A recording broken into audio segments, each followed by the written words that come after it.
Dear friends, thank you very much for your time. Today I'm going to talk about Trump's verbal bombardment, which he often does, and it's more than just a loose talk. So, more than doing what others media platforms do, I'll analyze Trump's psychology and his habit of throwing verbal bombshells. Because let's be honest, this man doesn't just talk. He detonates words like grenades, drops them in the middle of the world politics, and then stands back to watch everyone scramble. The media either calls him impulsive or insane.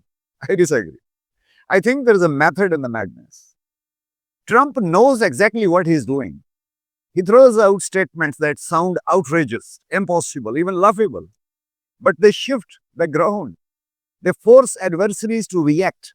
They keep him in control of the debate, and most importantly, they remind his supporters that he is different from the polished, double-tongued politicians who bore us with their endless diplomatic jargon. Take Bagram, for example. So let's talk about this gambit. Trump gets up and declares that America should take Bagram Air Base in Afghanistan back from the Taliban. He even warns of bad things if they refuse. Now, anyone with half a brain knows the Taliban will never hand over Bagram Air Base. They would rather burn it to the ashes. So, why on earth does Trump say it? Because he doesn't care about literal outcome. He cares about leverage. By shouting this demand in public, he puts the Taliban on the defensive. He signals to his voters back home that he is strong where Biden was weak. He drags China into the equation by reminding everyone that Bagram is a stone throw from the Beijing's sensitive zones. He forces even America's allies to react, clarifying where they stand. People call this reckless. I'll call it calculated recklessness. Trump is not expecting to raise the US flag at Bagram again. What he is expecting is to create pressure.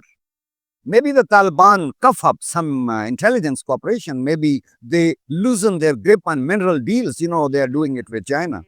Maybe they simply get rattled enough to start talking. Even if nothing happens, he still wins at home because he looks tough. He looks uncompromising, and he returns the conversation back to 2021's chaotic withdrawal. This is Trump's genius, and his gamble rolled into one. Demand the impossible, then settle for something that suddenly looks reasonable by comparison. Let's talk about another example. That's Gaza Riviera fantasy. Trump pops up with his grand Riviera idea. Luxury hotels, smart cities, Gulf investment pouring in, even talks about incentives for Palestinians to move. To many, it sounds outrageous, to some offensive, and yet I get it. Gaza right now is rubble, unfortunately, trauma and tragedy. Talking about casinos and beaches feel almost grotesque.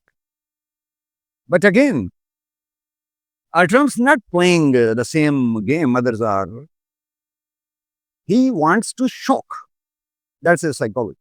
He wants to drag the conversation away from the endless war and into something that sounds completely different.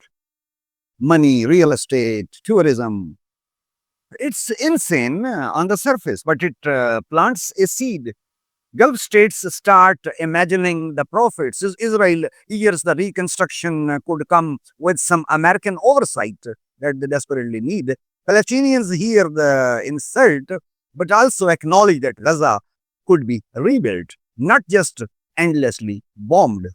I'm not saying the plan is, it's moral. I'm saying it's effective theater, even if nothing comes out of it. The idea forces everyone to reveal their positions. Saudi Arabia hesitates, other Arab leaders frown, Palestinians rage. But Trump, he sits comfortably in the center of the storm. He has shifted the frame of the debate. Let's talk about his psychology. This is the part people don't want to admit. Trump thrives on chaos. He actually enjoys the outrage. He sees controversy as free fuel. Every bombshell he throws is a test. He measures who screams, who stays quiet, who negotiates. He thrives on this because it keeps him in control. Critics says he is impulsive or narcissist. Maybe, but look deeper. There is a discipline in the way. He repeats the pattern. He knows that boring politicians get forgotten. He knows that in the world of multiple crises, only the loudest voice wins the room. So he deliberately quotes noise. He turns it into negotiating chip. And don't waste your time blaming some so-called deep state for these ideas. This is pure Trump. This is his style. He bypasses the bureaucrats precisely because they would water everything down into meaningless communiques. He says it raw in public because that forces the reality to bend around him. Now let's talk about the benefits and the backlash. I won't sugarcoat. This style works and it backfires, both at the same time. The benefits are obvious. Trump dominates the agenda. He forces everyone to react, not the other way around. He reclaims the image of America as decisive and unpredictable, and he rallies his base who see in him a leader unafraid of offending anyone. But the risks, the real too. Every time he threatens something he can't deliver, America's credibility takes a hit. Every time allies are dragged into the spectacles, they resent it.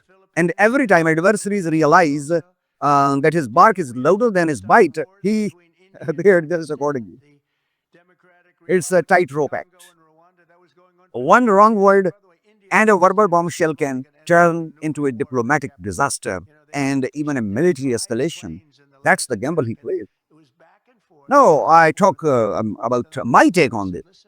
I think Trump verbal bombshells are not mistakes. They are his chosen weapon. They are how he negotiates, how he rallies, how he governs. He doesn't deal in cautious whispers.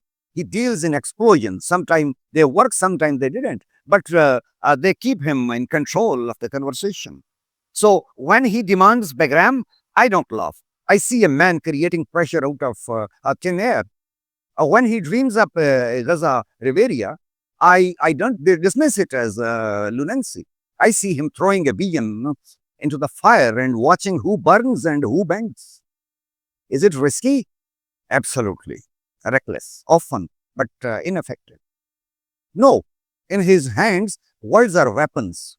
And unlike most politicians, Trump actually knows how to fire. I'll wait for your comments. What are your ideas about Trump's personality? Thank you for your time.